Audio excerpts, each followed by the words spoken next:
For Filipino and other products from Asia, as well as fresh fruits and vegetables, poultry, meats, and seafood, come and visit 88 Supermarket with branches at 4801 Victoria Drive and its new location at 2611 East 49th Avenue in Vancouver.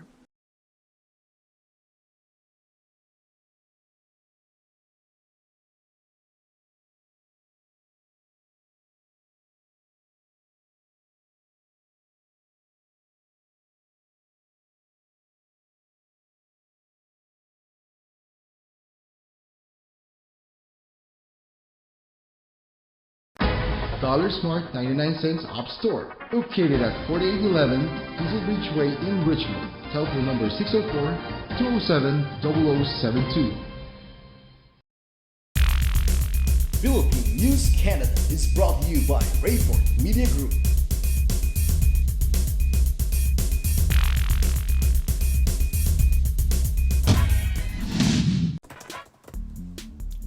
Hello mga kabayan! Narito na ang pinalawak at pinalakas na coverage ng Philippine News Canada, Balitang Vancouver Nationwide, mga pangunahing balitang nakalap ng aming news team para sa linggong ito. Mula pa rin dito sa Surrey, nag-uulat, ako po si Rosette Correa. At ito, ang Philippine News Canada, Balitang Vancouver.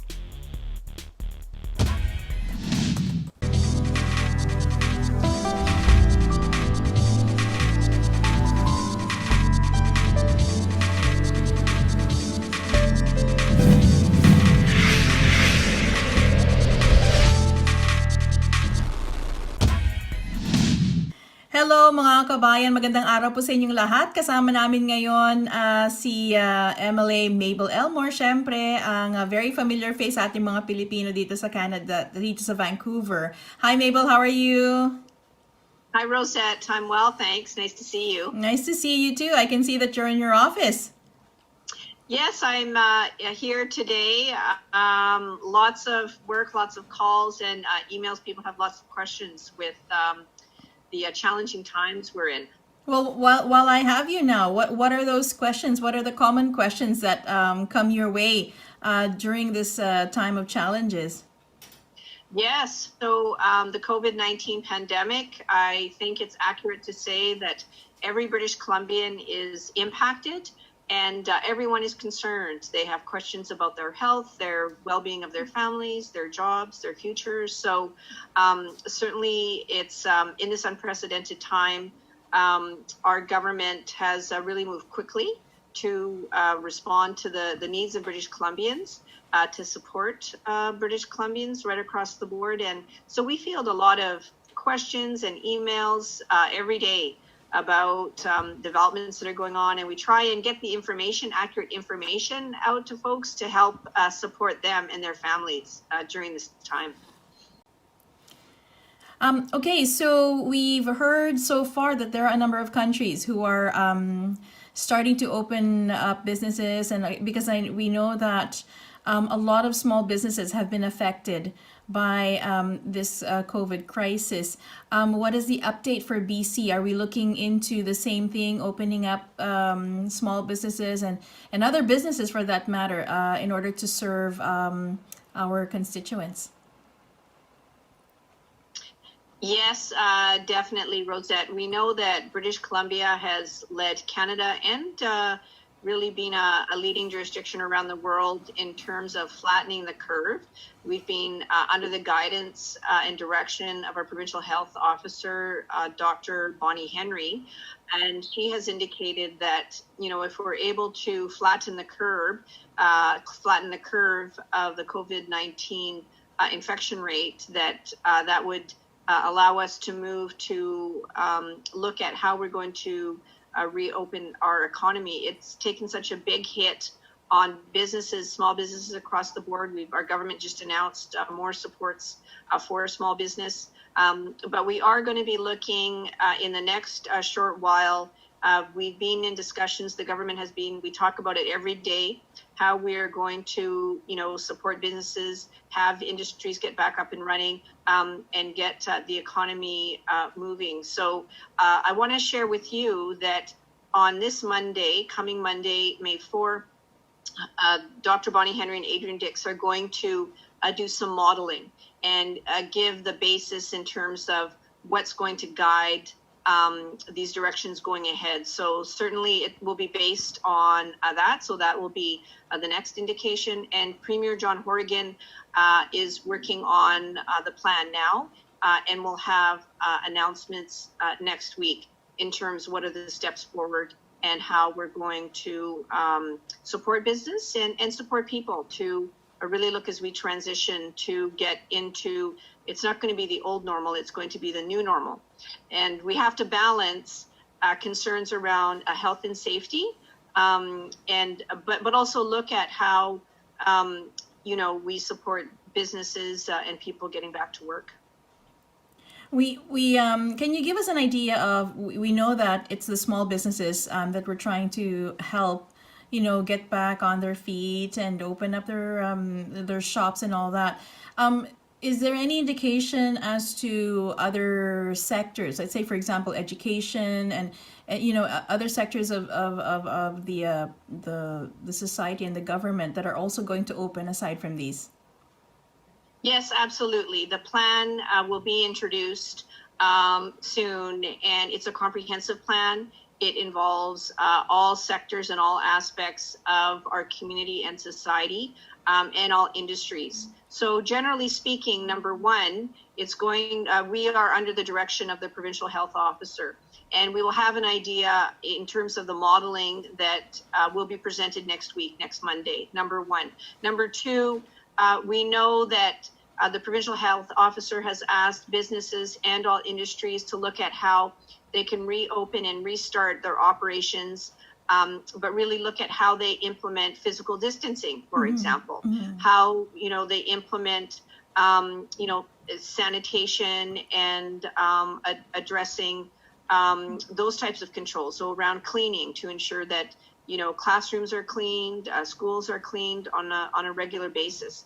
So going forward, we are going to have to implement these considerations to look at limiting the spread and the infection of COVID-19 and moving forward. So that's how we are going to start to move in that direction.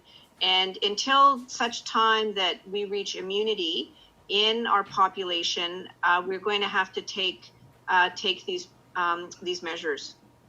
Now, we're also nearing the end of the school year, and we know that a lot of young people rely on employment during the summer.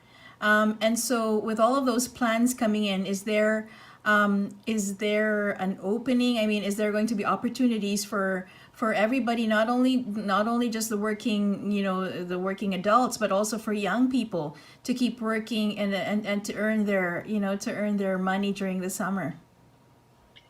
Yes, that's an important consideration, and the provincial government is working hand in hand with the federal government and all municipalities as well. It's really an all government approach, all hands on deck. And recently, the federal government announced that they were extending and expanding support for their Canada Summer Jobs program.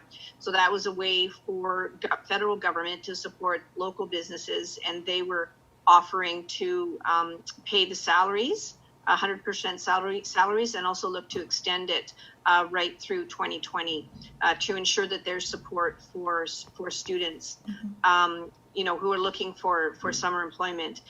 In addition to that, we know we've had discussions with the retail sector. So these are, and they're also actively looking to hire. I mean, part of the challenges around, opening businesses and opening shops is they also need employees. So part of the challenge, and we've heard, the request from small retailers that they're going to need to hire more people. So we talk about that every day, and that is one of the considerations. And so those are some initial programs in place, but we'll have to monitor as well how we go forward.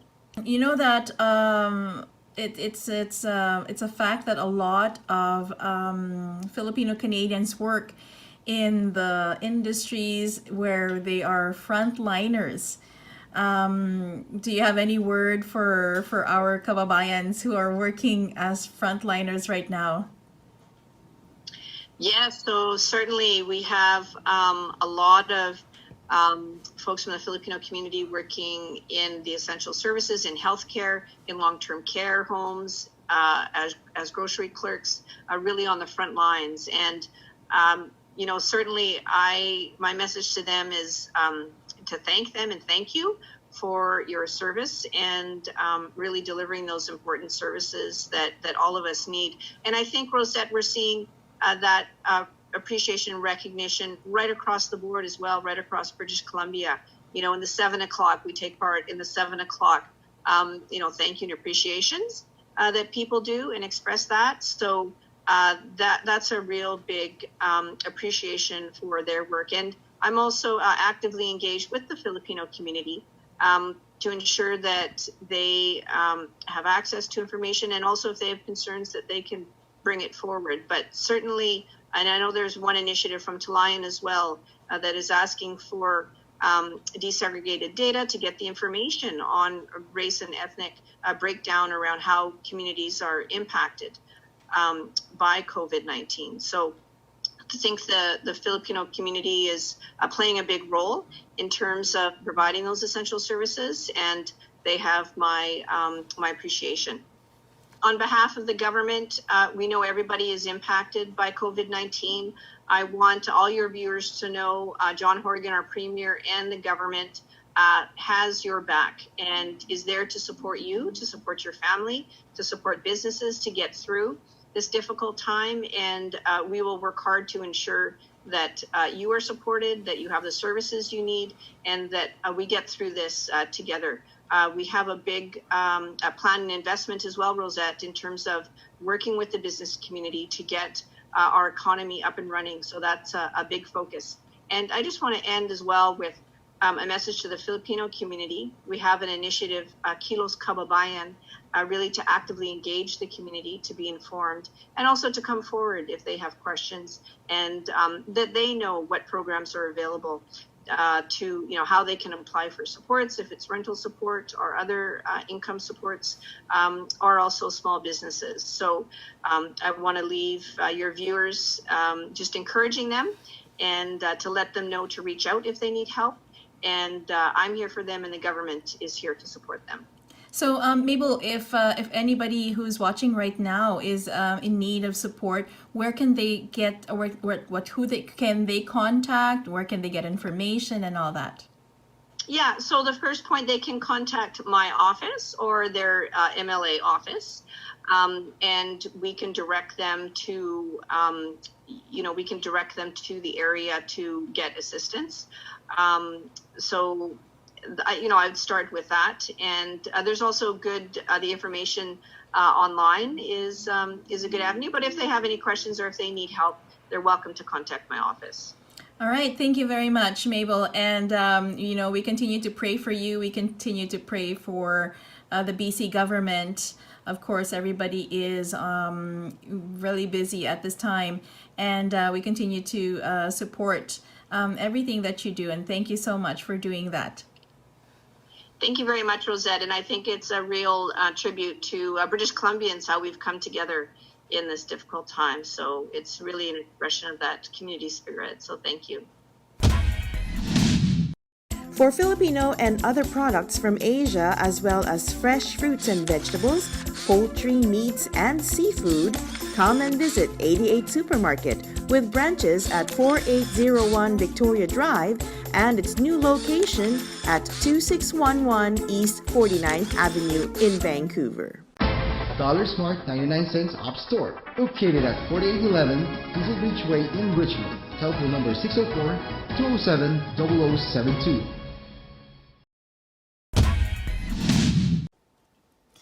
Hello mga kabayan, magandang umaga po. Nandito po tayo ngayon to interview MP John Barlow of Foothills in Alberta. He is also the Shadow Minister for Agriculture for the Conservative Party of Canada. Good morning, John. How are you? I'm great. Thanks, Rosette. Real pleasure to be here. Thanks for the invitation. Oh, it's our pleasure as well. How is the weather there? Actually, it's very nice. It's very sunny. We've had some very high winds for the last couple of days, but it's calmed down. So our farmers are very happy. They can start getting out into the fields, and spring, I think, is finally here. Can you give us an idea of how far Foothills, Alberta is? Because a lot of our Filipino Canadians are familiar with Edmonton and Calgary. Of course, a lot of us do live in those cities. How far is that from Edmonton and Calgary? Actually, my riding borders the southern border of Calgary. So I go from Calgary south to the Montana border. But I have a very large Filipino community in my riding in Okotoks, High River, and Claresholm. Oh, is that right? Mainly because I have the Cargill Meat Solutions processing plant in High River with about 4,000 employees. And many of those are new Canadians, temporary foreign workers from the Philippines. So we've had a great influx of new energy from a great Filipino community in some of my rural towns, which has just been outstanding. That's awesome.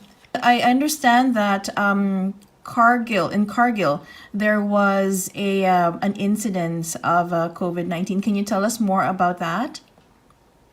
Yeah, we had a really significant outbreak of COVID in High River, Okotoks, and in parts of Calgary. And many of those people who were affected worked at Cargill. And it was the fact that many of their spouses and family members had worked at long-term care facilities in southern Alberta, and then were coming home, contracting COVID-19 at those long-term care facilities. Obviously, came home, unbeknownst to them, had infected their family members and spouses who had then gone to work at Cargill. So Cargill had to close down for several days, but thankfully, good news is they'll be opening again on Monday. Cargill itself has taken every precaution to ensure the safety and the well-being of its employees, which is extremely important. And Alberta Health Services, along with Canadian Food Inspection Agency, has inspected the facility, and they're very satisfied with the steps taken. And that's really important for our community, as it's such a huge employer, and we have such a great Filipino community here. But I really want to emphasize that this is not something that should be a cultural thing. The Filipino community is so important to High River and area. They've been outstanding community members, and we really want everyone within the Filipino community to know that we're all with them, and we'll help them get through this. We are all neighbors in this, and we want to ensure that they feel safe, and that the community is behind them for anything that they need.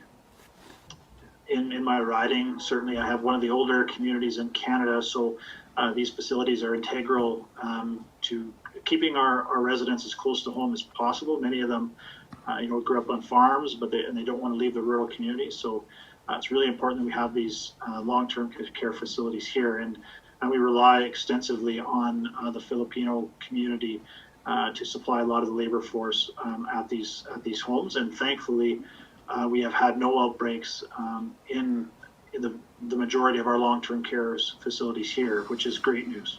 And you also mentioned that there also is a number of foreign workers in your riding or in that particular area. Do they also work in the caregiving industry, the healthcare industry, as well as the factories? Yeah, for sure. I think because we've seen such a large influx of new Canadians coming to High River, and I grew up here, so I don't think I ever would have thought that we would have such a diverse community here in rural Southwest Alberta. But I think because they maybe have come originally for Cargill or some of the restaurants we have, but they've made it home, and they've started to bring their families, certainly their spouses and their children. And then they've gone off and found jobs in different industries. So it's not just the factories and not just the long-term care facilities. It's every small business who we have in the riding. But I think the most exciting part of it is they're now starting their own businesses that have really brought some new energy and some new economic development opportunities to to my riding. I've never thought I would see a Filipino grocery store before, but now we do. We have a couple of them, and I am learning some new Filipino foods that I've never had before. That's awesome. Kind of sweet spaghetti with wieners. Oh yeah. Favorite, right? So, It gets you. yeah, it's really great. That's awesome. The Conservative Party just came out with a press release regarding jobs that are available for young people, those especially who are relying on summer jobs to sustain them throughout the summer. But now with this COVID crisis, what is in it for them? Yeah, we saw a real gap, I would say, in the job availability coming into the summer, where a lot of those traditional summer jobs that young people would be relying upon, whether that's in summer camps, in the parks, restaurants, bars, many of those jobs just aren't going to be there this summer. But the one area that we do have a real need for labor is in agriculture. So we thought, well, why do we not try and make the connection between those two? And I think for the young people, A, it's a job, but B, it's an opportunity for them to really learn about modern Canadian agriculture. There's some exciting technology and sophisticated innovation on farms, GPS, precision agriculture, robotics. So I think there's an opportunity for us to maybe break a little bit of the misconception young people may have about what life and jobs are really like on the farm. And there are some real exciting career opportunities in agriculture. For our farmers and agribusinesses, it's an opportunity for them to also tap into an available workforce. But also, I think they'll learn a lot from young people who will bring new ideas, new education, and new energy to their operations. So I think it is a real win-win-win. And I'm hopeful that we get some traction with this, as I believe it's a good proposal, and we've had really good response. So are the job offerings only open to Albertans, or are you opening it up to neighboring provinces as well? No, this is something we want to be across Canada. In every sector of the industry. And we want to use sort of the Canada Summer Jobs program, that template that's there, so we don't have to reinvent the wheel, so to speak. Use a program that is easily accessible to business. Many businesses have used the program in the past. They know how it works. So I think that would be the easiest way to do this, is just kind of piggyback on the Canada Summer Jobs program. And anybody is interested to apply for any of those jobs, where do they go? How do they find information for those things? Well, we're still hoping to have this rolled out in the near future. It hasn't been approved by the government yet, so we don't have any official, website or anything available. But I would just encourage any young people in their riding to contact their member of parliament, tell them they're interested in this, and certainly reach out if you're in an urban center. Go outside of the city for a bit and talk to farmers and take a look at what opportunities are there, because there are lots of jobs available. And if you're in a rural area, same thing. Go and talk to some of the farmers in your area, the agribusinesses, and just let them know you're interested. So, John, as I was saying earlier, a lot of our Filipino Canadians know Calgary and Edmonton, but have probably not heard of your little wonder corner of the world right there. Tell us a little bit more about your writing in that part of Alberta. Well, I am very blessed with the area I grew up in and raised my family in my riding. Is basically the southwest corner of Alberta. I stretch from the Trans-Canada Highway south to the Montana border, the BC border in the west, to just east of Calgary. So I have the Rocky Mountains. I'm the heart of cattle country here in Alberta. So the home of Alberta beef, I would like to boast. But we have a diverse economy here with a lot of agriculture, obviously, so a lot of energy, but certainly the base of our economy here is small businesses, and I think that has attracted a lot of new Canadians who want to be close to an urban center, but maybe want more of some wide open spaces and a rural lifestyle. So I'm really blessed to have a wonderful constituency here in Southwest Alberta. And how many would you say what is the population of the Filipino Canadian community there? Well, I have about 120, 130,000 residents, and my Filipino population would comprise maybe about 5% of that. So we're getting close to that 5 or 10,000 Filipino Canadians who live in my riding, which is really exciting. And I think one of the best parts of it is certainly there was not a lot of growth in many of the small towns in my riding, except for maybe a couple that are close to Calgary.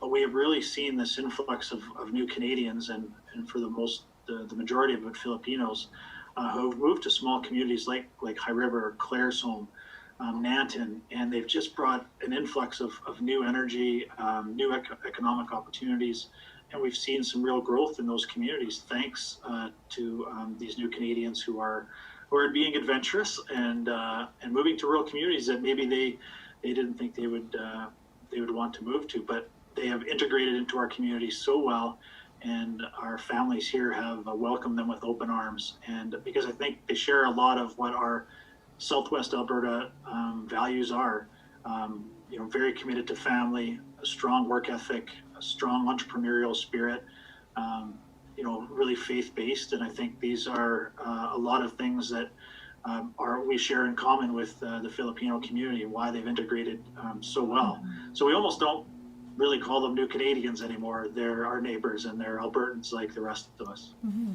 John, just recently there was talk on a shortage of beef, and you just mentioned earlier that that you're that part of Alberta where Canadian beef comes from, and what is the real story behind this? Is there really a shortage? Is there really a need for us to import beef from other countries? Well, I think what's happened over the last few weeks is we've really shown how delicate our food supply chain is here in Canada. We rely on just a handful of federally inspected processing plants. And when one of those plants goes down, as Cargill has for a couple of weeks, it processes 4,500 head of cattle a day when it's at full capacity. So between Cargill here in High River and JBS Meats in Brooks, which is just a couple of hours east, that's 70% of Canada's cattle processing capacity here in those two plants. So Cargill was down, not working at all. JBS in Brooks was down to about half capacity. So you can see the impact that has. So it caused a real bottleneck at our processing plants. So we were having to potentially start importing processed cattle from the United States, because there's also a real problem with processing capacity in Eastern Canada, in Ontario. So I think it shows that we have to do a much better job of increasing our processing capacity here in Canada, having more value added here at home, so we don't have to deal with this type of disastrous situation in the future. But thankfully, Cargill will be back up and running on Monday. But there's still some issues with it. It's still a delicate situation. So this is not something that we can say we're out of the woods yet. As a country like ours, where we have such a vibrant agriculture community, it just does not make sense that we would be unable to feed our own residents. And I think this really talks to the need about being self-sufficient when it comes to our food supply. Okay, so thank you so much, MP John Barlow of Alberta. We really would like to thank you for all of the information that you've given us this morning. Any words for our televiewers? Well, Rosette, thank you again so much for the invitation to do this. It was a real pleasure, and I hope we can do it again sometime soon. But certainly to my constituents in foothills in southern Alberta, good to see you, and thank you for all that you do for our economies and our communities. As we've seen and we talked about today, the importance of our food supply. Our Filipino community has an integral role in ensuring that Canadians have food on their tables and their grocery store shelves are well stocked.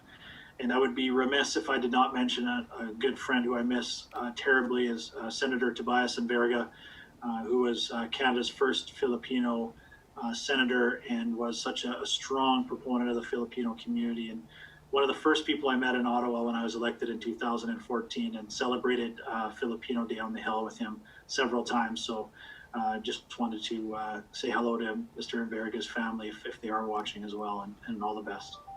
Thank you so much. And yes, hopefully we can do this again. Please let us know when we can say hi to you again, and those and everyone in Alberta. Thank you so much, and God bless you, and more power to you. Absolutely. God bless. Have a great day. Thanks, Rosette. Ayan po mga kabayan, dito po sa PNC Balitang Vancouver, binabati po namin kayo na keep safe and make sure na paglalabas po tayo to keep social distancing, and don't forget those gloves and masks, lalong-lalo na kung pupunta po tayo sa mga lugar na kung saan kinakailangan mag-iingat tayo ng husto.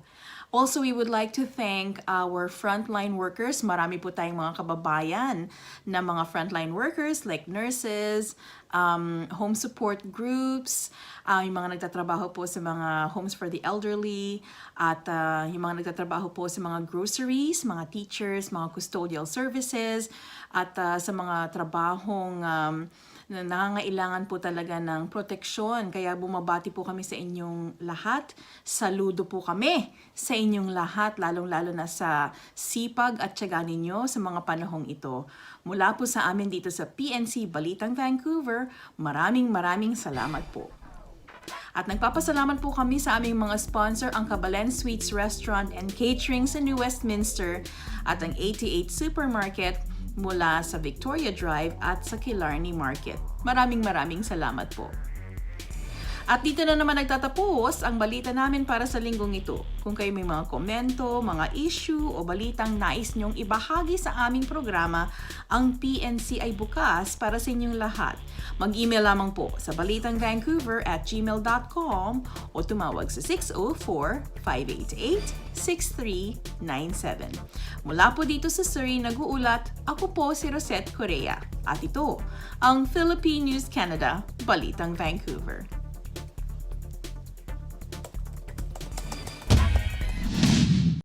For Filipino and other products from Asia, as well as fresh fruits and vegetables, poultry, meats, and seafood, come and visit 88 Supermarket with branches at 4801 Victoria Drive and its new location at 2611 East 49th Avenue in Vancouver. Dollar Smart 99 cents Op Store, located at 4811 Diesel Beach Way in Richmond. Telephone number 604-207-0072.